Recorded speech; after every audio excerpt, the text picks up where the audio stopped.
Hello नमस्कार मेरे सभी प्यारे साथियों। आरपीएस यूट्यूब चैनल में आप सभी का एक बार स्वागत है। कैसे हैं आप सभी लोग? अच्छे होंगे, स्वस्थ होंगे। आज की जो हमारी जो वीडियो रहने वाली है वो पार हिमालय को है, यानी कि ट्रांस हिमालय को लेकर है।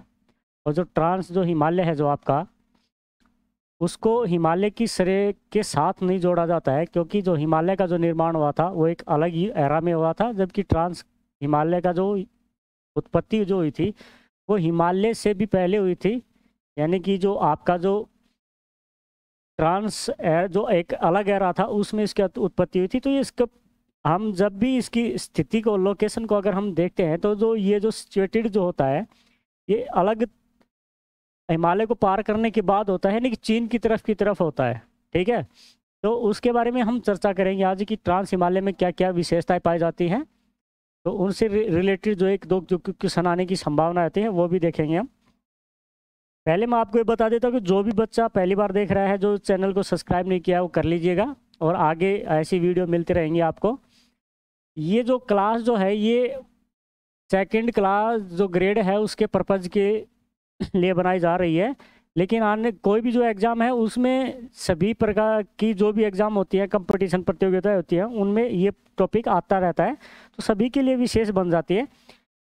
लेकिन यहाँ पे मेरा जो उद्देश्य है, पर्पज़ जो है मेरे प्यारे बच्चों, वो सेकंड ग्रेड के विद्यार्थियों के लिए, क्योंकि आगामी जो परीक्षाएं हैं वो सेकंड ग्रेड की है। ठीक है, तो हम ये जो देखते हैं कि जो भी बच्चा जो है, जो भी आरपीएससी व्यूज़ से चैनल से जुड़ेगा, वो ध्यान रखना वो सेकंड ग्रेड की जितनी भी क्लासें हैं वो यहाँ पे आपको फ्री दी जा रही हैं। तो आप इसको शेयर कीजिएगा और आप भी इससे जुड़े जुड़े रहिएगा। हम इसके ऊपर हम आपको फार्म से लेकर ज्वाइनिंग तक का जो है सभी की सभी इंफॉर्मेशन जो है वो आप तक पहुंचाते रहेंगे, तो आप हमसे जुड़ के रहिएगा। तो हमारे जो पहली जो प्रायोरिटी रहेगी आपकी, वो आपकी जो हमारी प्रायोरिटी रहेगी, आपकी जो सक्सेस है वही हमारी प्रायोरिटी है। तो इसी उद्देश्य से हम इस चैनल के माध्यम से आप लोगों को मटेरियल प्रोवाइड करवा रहे हैं। तो चलिए अब हम देख लेते हैं कि जो ट्रांस हिमालय है वो कुछ इस तरीके से आपको एक मैप के माध्यम से मैं आपको थोड़ा सा दिखाना चाह रहा हूँ। जो आप ये यहाँ पे ये जो देख रहे हैं, ये जो ब्लैक लाइंस में जो मैंने डिनोट कर रखा है, ये आपका है हिमालय। कौन सा है? हिमालय है। और इस हिमालय को जैसे ही हम पार करते हैं, इसके पार जाते हैं, तो ये वाला जो हिमालय जो होता है इसको बोलते हैं ट्रांस हिमालय। ट्रांस हिमालय बोलते हैं, यानी कि पार हिमालय, हिंदी में इसको बोलते हैं पार हिमालय। क्योंकि इस हिमालय में पहुंचने के लिए हमें जो ग्रेट हिमालय है, जो मेन जो हिमालय है, यानी कि मैं यहाँ पे मुख्य हिमालय कर देता हूँ, तो मुख्य हिमालय को पार करने के बाद ही हम यहाँ तक पहुँच सकते हैं। तो इसलिए इसको नाम दिया गया है ट्रांस हिमालय। तो ट्रांस हिमालय को दूसरी विशेषता है कि इसका एक उपनाम भी रखा गया है, उपनाम भी रखा गया है। और उपनाम इसलिए क्या रखा गया है कि तिब्बत हिमालय भी बोलते हैं इसको। क्या बोलते हैं? तिब्बत हिमालय भी बोलते हैं, तिब्बत हिमालय भी बोलते हैं। तो जब भी आप किसी भी बुक के अंदर तिब्बत हिमालय, ट्रांस हिमालय की बात कर रहे होते हैं, तो इसका मतलब ये है कि जो हमारा जो मुख्य जो हिमालय है, मुख्य हिमालय के उत्तर की तरफ, जैसे हम मुख्य हिमालय को पार करेंगे, उत्तर की दिशा की तरफ जाएंगे, तो जो सबसे पहले जो हिमालय आएगा वो आपको ट्रांस हिमालय ही आएगा। और ट्रांस हिमालय की जो लंबाई वगैरह, चौड़ाई वगैरह है, वो मैन हिमालय की अपेक्षा कम है। यानी कि मैं ये कहूँ कि कम क्षेत्रफल में विस्तृत है, लेकिन ये अपने आप में एक अपनी अवस्थिति के कारण बहुत ही महत्वपूर्ण स्थान रखता है पूरे विश्व के अंदर या इस क्षेत्र के अंदर। क्योंकि इसके अंदर कई जो है पर्वत श्रेणियों का विस्तार है, जो छोटी छोटी पर्वत श्रेणियाँ विस्तार है, उनके ऊपर साल भर ध्यान रखना बर्फ से ढकी हुई रहती हैं उसकी सारी की सारी चोटियाँ, क्योंकि वहाँ पर ये विश्व का सर्वाधिक ऊंचा स्थान में से एक है। तो इसलिए जैसे जैसे हम ऊंचाई के साथ बढ़ते हैं, तो आपने पढ़ा होगा कि ऊंचाई के साथ बढ़ने पर, जैसे हम ऊंचाई के साथ बढ़ेंगे वायुमंडल के अंदर, तो वहाँ पे तापमान जो है, तापमान कम होता चला जाता है। ठीक है ना, यानी कि लैप्स ऑफ टेम्परेचर जो है ये सिद्धांत काम करता है, यानी कि तापमान का ह्रास दर, तापमान की ह्रास दर ये धीरे धीरे कम होता है। तो जैसे कम हो जाएगा तो जो पानी वाष्पित वेपोरेशन की रूप में मिलेगा आपको, तो वो पानी बर्फ़ के रूप में ठंडा होकर जम जाता है और बर्फ़ के रूप ले लेता है और वो इन्हीं चोटियों के ऊपर मिलता है। दूसरी बात यह है कि जो जो हिमालय है, ये ध्यान रखिएगा, ये हिमालय का वृष्टि छाया प्रदेश है। कौन सा है? हिमालय का वृष्टि छाया प्रदेश है। वृष्टि छाया प्रदेश की श्रेणी में आता है, क्योंकि जो भी मानसून जो चलती हैं भारत के अंदर, अरब सागरीय जो मानसून चलती हैं, उनको केवल हिमालय पर्वत जो है वो रोक लेता है, यानी कि उनका अवरुद्ध बन जाता है और उस तरफ दूसरी तरफ इनको जाने नहीं देता है, तो वहाँ पे किसी भी प्रकार की वर्षा वगैरह नहीं होती है। तो हम कह सकते हैं कि जो ट्रांस हिमालय है, हिमालय का वृष्टि छाया प्रदेश है। तो आपके पास क्वेश्चन आ सकता है कि निम्नलिखित में से कौन सा जो पर्वत है हिमालय का वृष्टि छाया प्रदेश की श्रेणी में आता है, तो आपका कौन सा हो जाएगा? ट्रांस हिमालय हो जाएगा मेरे प्यारे बच्चों, ध्यान रख रहा है। अब हम इसको देख लेते हैं कि ट्रांस हिमालय का जो है आपका जो ट्रांस जो हिमालय है, ट्रांस हिमालय का फैलाव कितना है? ट्रांस हिमालय का जो फैलाव है वो 1000 किलोमीटर लंबाई में है। कितना है? 1000 किलोमीटर लंबाई में है, ठीक है।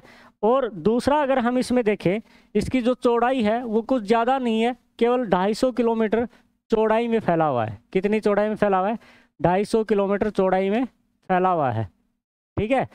तो ये इसका जो है लंबाई 1000 किलोमीटर ही आती है, ज़्यादा नहीं आती है। अब ये विस्तृत कहाँ से कहाँ तक है अगर हम देखें, तो इसका विस्तार भी हम एज ए हिमालय की तरह देख सकते हैं, यानी कि विस्तार जो है, इसका विस्तार की बात करें तो विस्तार मेरे प्यारे बच्चों ध्यान रखना, पश्चिम से पूर्व की ओर है। किधर है? पश्चिम से पूर्व की ओर, ठीक है, पूर्व की ओर है ये, इसका विस्तार पाया जाता है, ठीक है। तीसरी बात ध्यान रखना है कि कौन सी श्रेणी से लेकर, तो इसमें कई श्रेणियां पाई जाती हैं आपको, कराकोरम से लेकर, कराकोरम से कैलाश पर्वत तक। कैलाश पर्वत का तो आप नाम सुना होगा, है ना? कैलाश पर्वत तक इसका विस्तार पाया जाता है, आप ये ध्यान रखिएगा इसका। कराकोरम श्रेणी से लेकर, कराकोरम जो है ध्यान रखना एक दर्रा भी है, ठीक है। कराकोरम एक पर्वत चोटी भी है, पर्वत श्रेणी भी है, ध्यान रखना पर्वत है। और इसी की जो सर्वोच्च चोटी केटू जो पढ़ रहे हैं वो इसी की है, ठीक है। वो आगे आके मैं लिखवा दूंगा, तो आप इस चीज़ को समझते रहिएगा। तो अब इसके अंदर अगर हम देखें तो ध्यान रखिएगा, एक व्यक्ति हुआ करता था, ठीक है ना, व्यक्ति का नाम था रेवेन हेडेन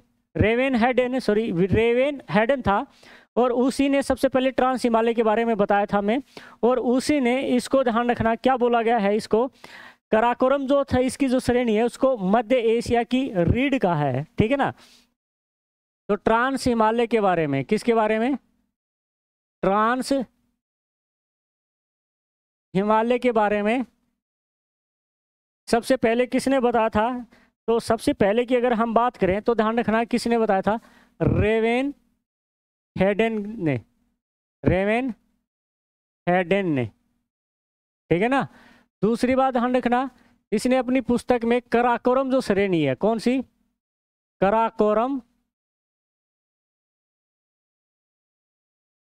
श्रेणी है, इसको क्या बोला गया है? तो ध्यान रखना उच्च मध्य एशिया की, उच्च मध्य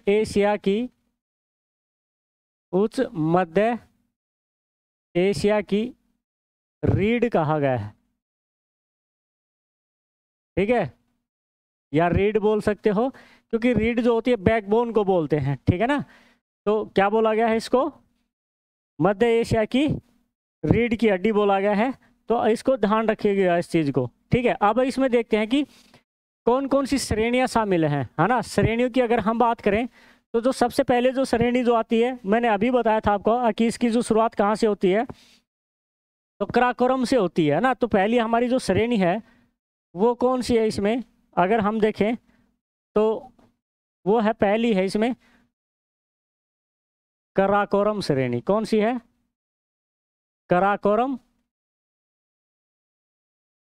श्रेणी, ठीक है, कराकोरम श्रेणी है। इसकी सर्वोच्च जो चोटी है, ध्यान रखना, वो कौन सी है? K2 है, जिसको गॉडविन ऑस्टिन भी बोलते हैं। क्या बोलते हैं?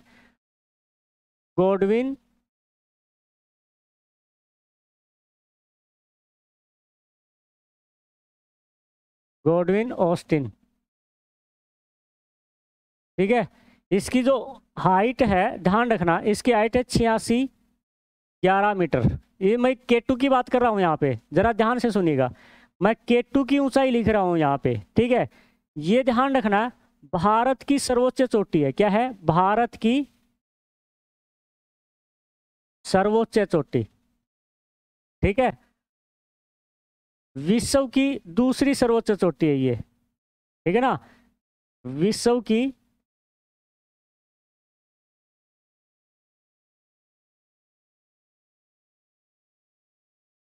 दूसरी चोटी, दूसरी ऊंची चोटी।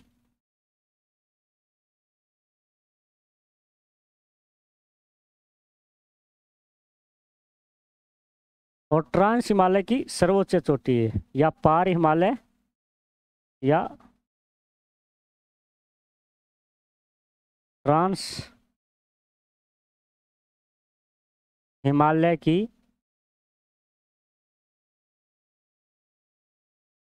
सर्वोच्च चोटी है। इसकी 3 विशेषताएं हैं, ये ध्यान रखना आपको। ठीक है, ये कहाँ पर स्थित है?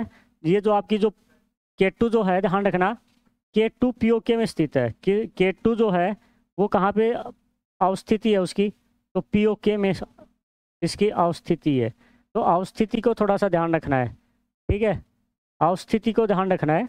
मान लीजिए कि अगर हम यहाँ पे देखें, जैसे कि ये वाली जो चोटी है, ये वाली जो चोटी है, ये K2 है आपकी।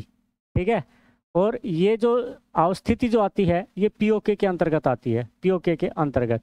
यही सबसे ज़्यादा ऊंची है, जितनी भी पर्वत श्रेणियां हैं इनमें सभी में जो चोटियां हैं, इनमें सबसे ऊंची K2 ही है। ठीक है, जो विश्व की दूसरी सबसे ऊंची चोटी बन जाती है। ठीक है, तो कराकोरम जो आती है, वो कराकोरम श्रेणी जो आती है, पहली श्रेणी ये है। दूसरी श्रेणी इसके बाद जो आती है, वो आपकी जो कौन सी आती है? वो सालतोरा जो आती है। कौन सी आती है? सालतोरा। ठीक है, इसके अलावा देखें तो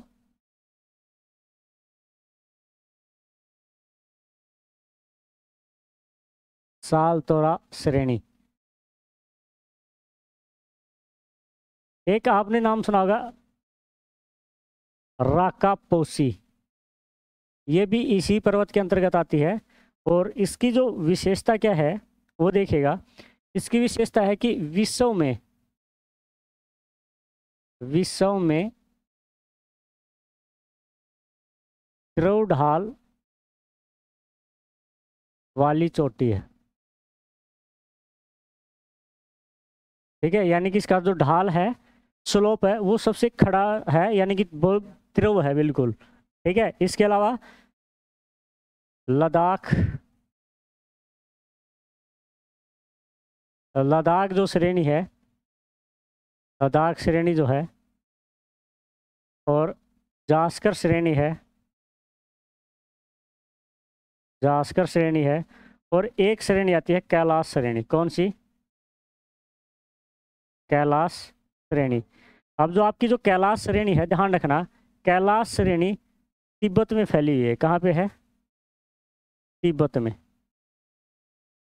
ठीक है, तिब्बत में स्थित है ये कैलाश श्रेणी। इसको ध्यान रखना, बौद्ध जो लोग हैं, बौद्ध लोग बोलते हैं इसको सुमेरु पर्वत के नाम से। सुमेरु पर्वत के नाम से जानते हैं इसको, तो ध्यान रखना, बौद्ध लोग इसको किस नाम जानते हैं? सुमेरु पर्वत के नाम से जानते हैं। क्लियर हो गए इतने? तो ध्यान रखिएगा, ये श्रेणियां इसके अंतर्गत आती हैं। अब इसमें लद्दाख और जास्कर श्रेणी के बीच से, इन दोनों के बीच से, ध्यान रखना, दोनों के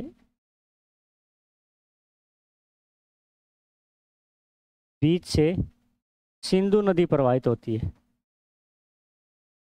सिंधु नदी बहती है। ठीक है। अभी इसमें खास बात क्या है कि जो सिंधु जो नदी है आपकी, सिंधु नदी, हम ये बोल सकते हैं कि सिंधु नदी जो है ट्रांस हिमालय की सबसे बड़ी नदी है।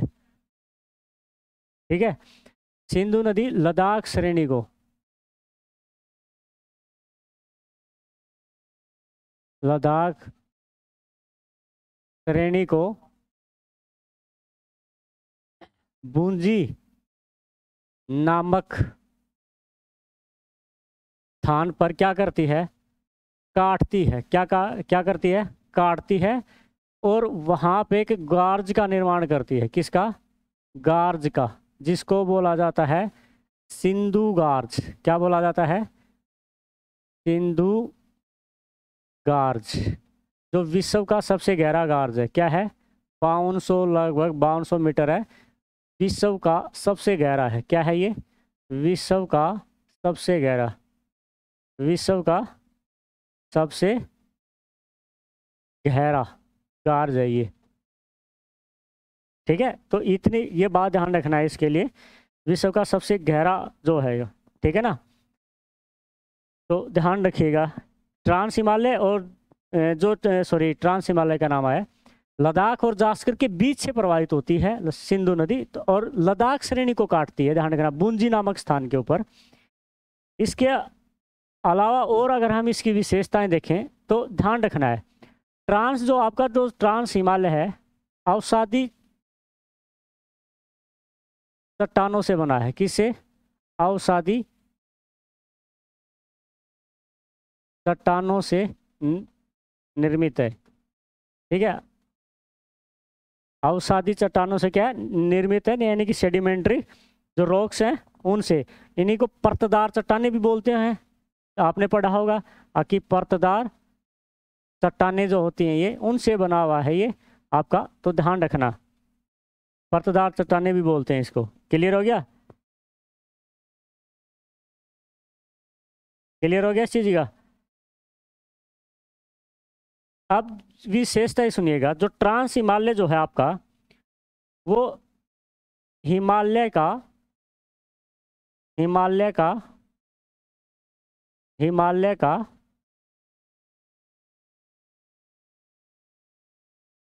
वृष्टि छाया प्रदेश के अंतर्गत आता है। वृष्टि छाया प्रदेश है। अगर वृष्टि छाया प्रदेश तो इसलिए इस यहाँ पे बारिश वगैरह नहीं होगी, है ना। इसलिए यहाँ पे क्या नहीं है, वर्षा, वर्षा नहीं है। और अगर वर्षा नहीं है तो यहाँ पे वनस्पति का अभाव मिलेगा, वनस्पति का अभाव मिलेगा। ठीक है ना। और वनस्पति का अभाव है तो यहाँ पे जब वर्षा नहीं हो रही है तो हम जहाँ पे यहाँ पे 25 सेंटीमीटर से भी कम वार्षिक वर्षा होती है, 25 सेंटीमीटर से भी कम। ठीक है, वार्षिक वर्षा। ठीक है, इसलिए उस क्षेत्र को क्या वो घोषित कर देते हैं, मरुस्थल, डेजर्ट घोषित कर देते हैं। क्या कर देते हैं, डेजर्ट डिक्लेयर कर देते हैं, जहाँ पे 25 सेंटीमीटर से कम वार्षिक वर्षा हो रही है उस क्षेत्र को। तो इसलिए ध्यान रखना, यहाँ पर अगर आप देखोगे तो यहाँ पे एक मरुस्थल जो है बनता है। क्या बनता है, मरुस्थल। वर्षा नहीं है, वनस्पति भी नहीं है, 25 सेंटीमीटर से कम वर्षा है, इसलिए यहाँ पे एक ठंडा मरुस्थल का निर्माण होता है। किसका, ठंडा मरुस्थल। और ठंडा मरुस्थल का निर्माण, और ठंडा मरुस्थल का निर्माण जो होता है वो उसका नाम क्या है, तो ध्यान रखिएगा, उसका नाम क्या है, लेह लद्दाख मरुस्थल। कौन सा है, लेह लद्दाख मरुस्थल। समझ में आया, लेह लद्दाख मरुस्थल यहीं पर स्थित है। तो ट्रांस हिमालय में ही अवस्थित है, इस चीज़ को ध्यान रखना है। ठीक है ना। और इसकी विशेषता क्या है कि ये जो मरुस्थल है भारत का एकमात्र ठंडा मरुस्थल है। भारत का एकमात्र ठंडा मरुस्थल है। कौन सा है? लेह लद्दाख जो आपका जो मरुस्थल है, ये एकमात्र ठंडा मरुस्थल है। ठीक है ना? तो ध्यान रखिएगा इस चीज़ का।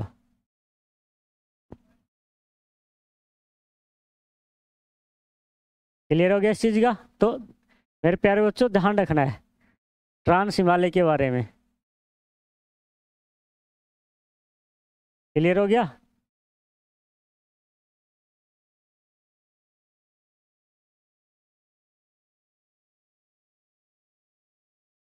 अब यहाँ पे ध्यान रखना है, घाटियाँ कौन सी हैं? ठीक है ना? प्रसिद्ध जो घाटियाँ हैं वो कौन सी हैं? एक है नुब्रा घाटी। कौन सी है? नुब्रा घाटी। ठीक है। और ये इस नुब्रा घाटी का जो निर्माण जो करता है वो कौन सी करती है? नुब्रा नदी। कौन सी? नुब्रा नदी। ठीक है, नुब्रा नदी। ये किसकी सहायक नदी है? ये श्योक की सहायक नदी है। किसकी? श्योक की। श्योक की सहायक। श्योक की सहायक नदी है। और श्योक किसकी है? श्योक सिंधु की सहायक नदी है। क्या है? सिंधु की सहायक सहायक नदी है। ठीक है। तो नुब्रा घाटी का निर्माण करता है। दूसरी जो घाटी है वो हुजा घाटी है। कौन सी है? हुजा घाटी। ठीक है, हुजा घाटी है। एक श्रृंगार घाटी जो है, ध्यान रखना, कौन सी है? श्रृंगार घाटी। ठीक है, कौन सी है? श्रृंगार घाटी भी ट्रांस हिमालय में ही अवस्थित है। ध्यान रखना। ठीक है, क्लियर हो गया इस चीज का? श्रृंगार घाटी क्लियर हो गया? आपने एक नाम सुना होगा कि सियाचिन जो ग्लेशियर है वो कहाँ पे है? सियाचिन जो ग्लेशियर है, ध्यान रखना मेरे प्यारे बच्चों, वो नुब्रा घाटी जो है, नुब्रा जो घाटी है उसी को में स्थित है। नुब्रा घाटी में स्थित है। ठीक है ना? तो आपका जो सियाचिन जो ग्लेशियर है कौन सा है? भारत का सबसे ऊंचा ग्लेशियर जो है सियाचिन ग्लेशियर। ग्लेशियर का नाम सुना होगा ना? तो ये जो ग्लेशियर है ये नुब्रा घाटी में ही है। किस में है? नुब्रा घाटी में अवस्थित है। इसको आप नोट कर लीजिएगा। मैं बोलता जा रहा हूँ तो उसको वीडियो को पॉज कीजिएगा और लिखिएगा, फिर स्टार्ट कीजिएगा, पॉज कीजिएगा, फिर स्टार्ट कीजिएगा। तो अपना एक प्रॉपर नोट्स बनाते रहिएगा। ठीक है। भारत का भारत का भारत का सबसे ऊंचा क्या है? भारत का सबसे ऊंचा ग्लेशियर है ये। और युद्ध का मैदान भी यही है। विश्व का सबसे ऊंचा युद्ध का मैदान, भारत का सबसे ऊंचा ग्लेशियर। एक तो आपका ये क्वेश्चन बनेगा, भारत का सबसे ऊंचा ग्लेशियर कौन सा? सियाचिन ग्लेशियर है। और विश्व का सबसे ऊंचा सबसे ऊंचा युद्ध मैदान है ये। युद्ध मैदान 1999 का जो युद्ध लड़ा गया था वो यहीं पे लड़ा गया था। भारत और पाकिस्तान के बीच में जो लड़ा गया था वो यहीं पे लड़ा गया था। ठीक है ना? तो ध्यान रखिएगा इस चीज़ का। क्लियर हो गया इस चीज़ का?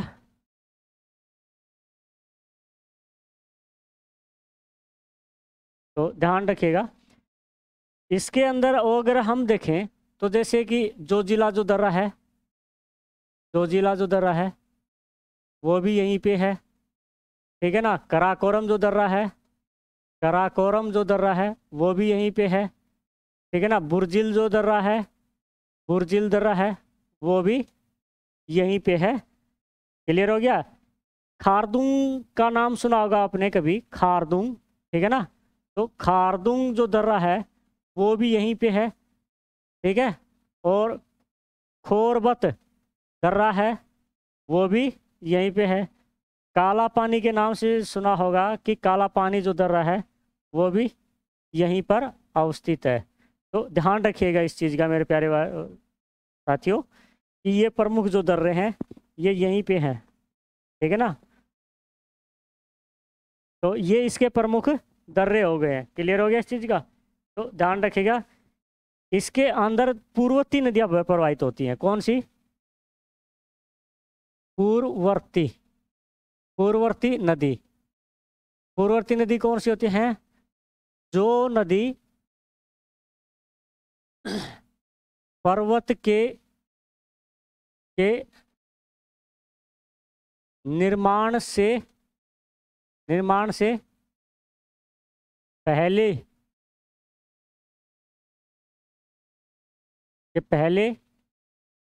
निर्माण के पहले से, ठीक है ना, के पहले से बहती हो, वो नदियाँ कौन सी है? पूर्ववर्ती नदियाँ होती हैं। जैसे कि अगर हम देखें सिंधु नदी है, कौन सी है? सिंधु नदी है। सतलज नदी है, कौन सी नदी है आपकी? सतलज नदी है। सिंधु नदी है, सतलज नदी है। ये पूर्ववर्ती नदियां हैं, ध्यान रखना इसके अंदर। ये इसके निर्माण से पहले की प्रवाहित हो रही हैं, ठीक है ना। तो ये ध्यान रखना पूर्ववर्ती नदियां कौन सी है, ठीक है।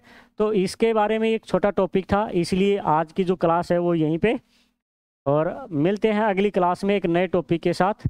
तो जिन भी बच्चों को हमारे जो चैनल के साथ अगर कोर्स करना है तो वो सब्सक्राइब कीजिएगा, जुड़े रहिएगा। अगर किसी बच्चे को फिर भी अगर कोई दिक्कत आ रही है तो आप हमारे व्हाट्सएप नंबर के ऊपर कॉल नहीं, मैसेज कर सकते हैं 9813868633 के ऊपर। आप कोई भी जो प्रॉब्लम है, प्रॉब्लम को सॉर्ट आउट करने के लिए, ठीक है ना, सॉर्ट आउट करने के लिए मैसेज कर सकता है। मैसेज कीजिएगा, हम आपकी जो भी प्रॉब्लम होगी उसको सॉर्ट आउट करने की कोशिश करेंगे, ठीक है। तो आप इसके ऊपर केवल व्हाट्सएप कीजिएगा, व्हाट्सएप। क्लियर हो गया? तो ध्यान रखिएगा इस चीज़ को। तो मिलते हैं नई क्लास में, नए सेशन के साथ, नए टॉपिक के साथ। जय हिंद, जय भारत।